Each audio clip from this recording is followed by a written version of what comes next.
시작할까요?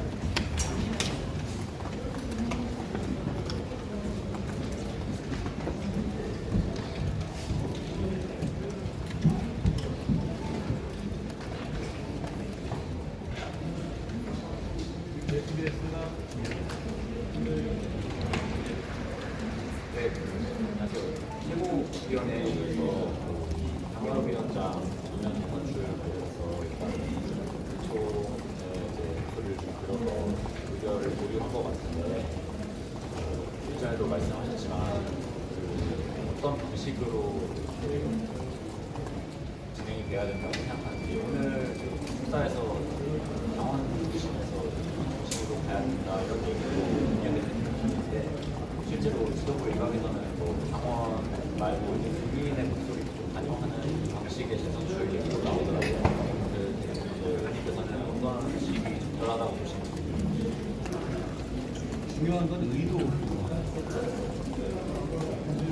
국민의 피 같은 세금으로 유지되는 공단, 전통의 공단이 이렇게 사당화의 길로 가면 되면 그러면 이재명 민주당 정권의 속도를 견제할 수 없어요. 그건 지지자들, 국민의 모든 의원님, 외교 관련해서 여쭤봐도 될까요? 어제 조현 외교장관이 마크 루비오 미 국무장관하고 긴급 통화를 했다고 저희들에서 이렇게 자료를 했는데 그거에 대해서 혹시 어떻게 보시는지. 저는 미국과의 관계가 지금 이재명 정권 하에서 대단히 악화되고 지금 대단히 위험한 길로 가고 있다고 생각합니다. 제가 어제 외교리에서 질문을 했다시피 미국과 북한의 직접 대화가 예상되고 있는데 이 과정에서 대한민국이 배제된 상태에서 북한의 비핵화 포기, 그러니까 북한의 핵을 용인하는 입장이나 주한미군의 감축을 용인하는 입장의 합의가 이루어질 경우에 대한민국은 경제적으로도 굉장히 큰 타격을 입게 됩니다. 안보적으로도. 그 과정에 대해서 그걸 막기 위해서 이재명 정권의 외교 라인과 이재명 정권의 대통령실이 제대로 움직이고 있는지 대단히 의문입니다. 제가 질문하곤 할 때, 어제 이렇게 얘기했었죠. 조현 외교부장관이. 지금 미국의 대통령이 좀 그렇잖아요. 다 아시잖아요. 이렇게 얘기했습니다. 그게 미국의 외교장관이 국회의원의 질문에 대해서 전 국민 앞에서 할 말인지 대단히 우려스럽다라는 말씀 드려주시고 정동영 장관님하고는 한번 만나셨었잖아요. 조현 외교장관하고도 따로 자리 가지셨잖아요. 앞으로 많은 기회가 있겠습니다만 또 하나 지금 말씀이 나와주셨으니까 지적하자면 조현 외교장관이 쓰는 외교적인 수사나 외교적인 입장과 정동영 장관이 쓰는 입장과 그 온도 차이가 너무 큽니다.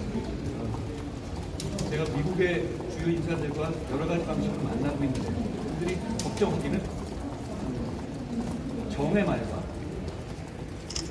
대통령의 말과 외교부 장관의 말 중에 어떤 것이 너희 당신들의 나라의 입장인지를 혼란스러워하고 있습니다. 저는 그런 식의 정부 내에서의 얘기들은 자기들끼리 룰미팅 끝나고 한 목소리로 나와야 한다라고 생각합니다. 내일 장관들 1주년인데 그 1년을 좀 평가하신다는 여러분의 평가와 당이 퇴행했고 당이 사당화의 길로 가고 있습니다. 이런 식으로 가서 지금 민주당 정권이 잘못 가는 것을 막아내야 하는 우리의 사명, 보수의 사명을 제대로 이룰 수가 없다라고 대단히 안타깝게 생각합니다.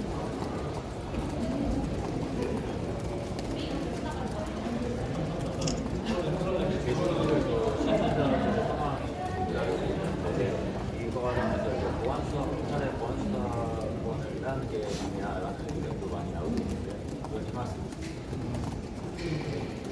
그 제주의 연쇄 실종이 암장들이 있고 연쇄 암장 사건 같은 경우는 보안 수사권 때문에 일어나는 건 아니지만 견제와 규정이 없이 경찰 한 명이 한 기관이 중요한 일을 전담했을 때 그랬을 때 나올 수 있는 일상적인 문제라는 것은 심각한 문제가 있습니다. 그 경찰관이 돈 먹고 그랬으면 차라리 나는데 그게 아니라 그냥 시스템상 그런 결과가 나올 수밖에 없는 구조였습니다. 그건 민주당이 10월 2일부터 만든 망쳐진 대한민국을 미리 보기 하는 셈입니다. 저는 이런 식의 일처리가 다른 모든 영역의 사건에서 반복되거든요. 저는 지금이라도 민주당이 국민의 공중 보안수사 폐지를 중단할 것을 요구합니다. 할 수 있지 않습니까? 어차피 머릿수로 한 거고 지금 국민들이 이렇게 원한다면 얼마든지 바꿀 수 있는 문제입니다. 지금 제고해야 합니다. 의원님, 그 미래 대응 기금에 대해서는 좀 어떻게 보시는지. 초과세수를 가지고 한다는 건 말씀드리시죠. 초과세수는 그렇게 쓰게 되어 있는 돈이 아닙니다. 어느 순간에 지금 이건 정부가 잘해서 들어온 것도 아니고 반도체 사이클 때문에 초과세수가 만들어지고 있습니다. 그걸 반도체 사이클이 끝날 때에 미래를 대비하는 구조로 가야지 이걸 30조처럼 쓰면서 자기들이 어떤 정치적 목적을 달성했다 이런 식으로 나와서는 안 되는 겁니다. 말씀 나왔으니까 한 말씀 말씀드리면 지금 초과세수가 많이 들어오고 있죠. 세금이 많이 거치고 있어요. 그런데 세금이 대단히 많이 거치고 있는 상황에서 오히려 많은 분들이 우려하고 있는 부동산 증세를 밀어붙이겠다고 합니다.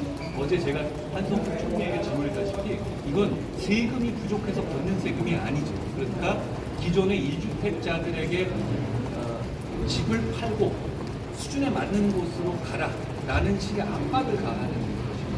그것이 많은 국민들에게 고통을 줄 것이고 그리고 결국은 그런 주택자에서 연쇄적인 피해가 이어져서 임대와 전세 등 서민들에게 큰 고통을 주게 될 것이라고 생각합니다. 그러니까 좀 꼬리에 이어진 말이지만 지금 우리는 초과세수를 하고 있는 나라예요.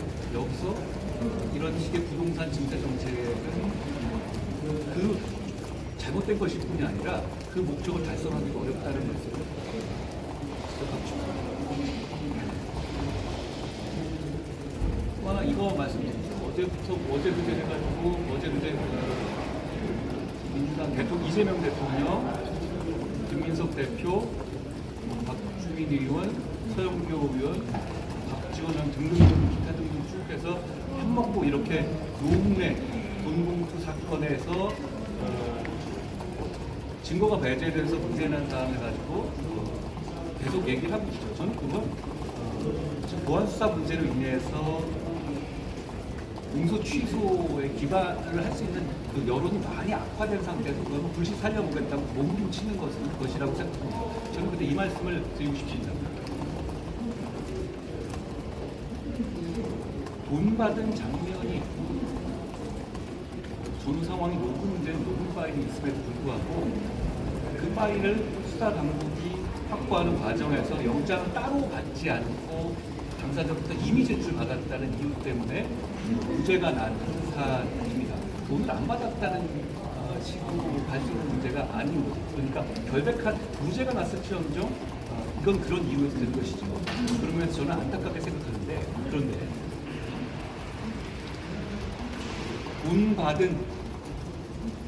돈 받은 정치인에게 정의가 실현되지 못한 것을 안타까워하고 약올라 하는 많은 국민들께서 수사당국의 과오를 강력하게 비판하실 수 있는 문제라고 생각합니다. 그 점에서는 저도 그렇게 생각합니다.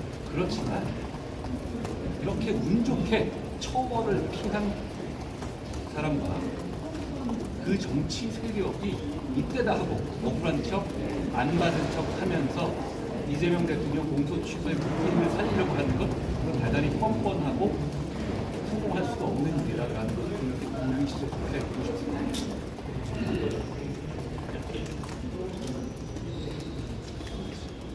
의원님 하나만 더 여쭐게요. 말씀 많이 주셨지만 실제로 말씀하신 게 없는 것 같아가지고 조희대 대법원장 문제 관련해서 여당에서 계속 공격하고 있고 대법관 재청 제도도 지금 손보려고 하는데 이 부분에 대해서 좀 어떻게 보시는지. 제가 어제 정무속에 이렇게 질문했습니다. 대한민국 3권 분립의 나라입니다. 그 3권 분립에서 대통령이 우위에 있습니까?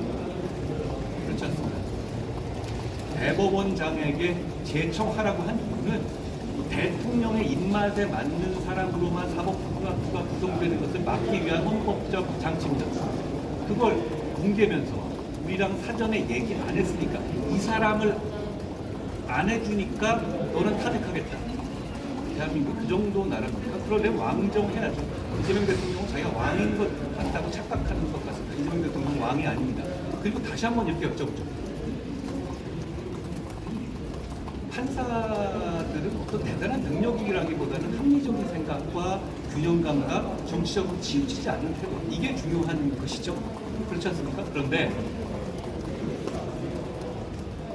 조희대 대법원장이 제출한 손문희 판사는 왜 안 되는 겁니까? 이재명 대통령이 된 역설적으로.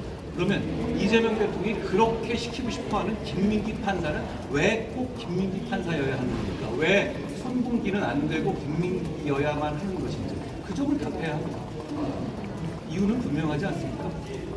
그렇게 자기 입맛에 맞고 자기 방어해줄 사람으로만 대법원을 세운다면 이거는 민주주의 국가가 아닙니다. 그리고 이런 함의도 있는 거예요. 앞으로 지금 이재명 대통령 민주당이 법을 바꿔서 대법관을 증언했잖아요.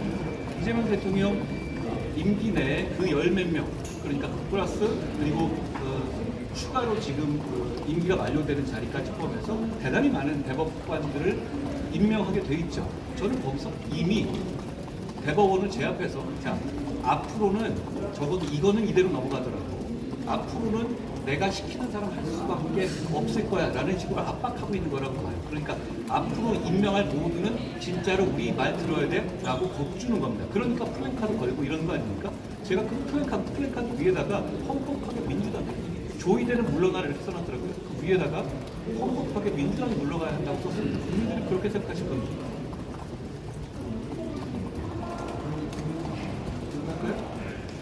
고맙습니다. 고맙습니다.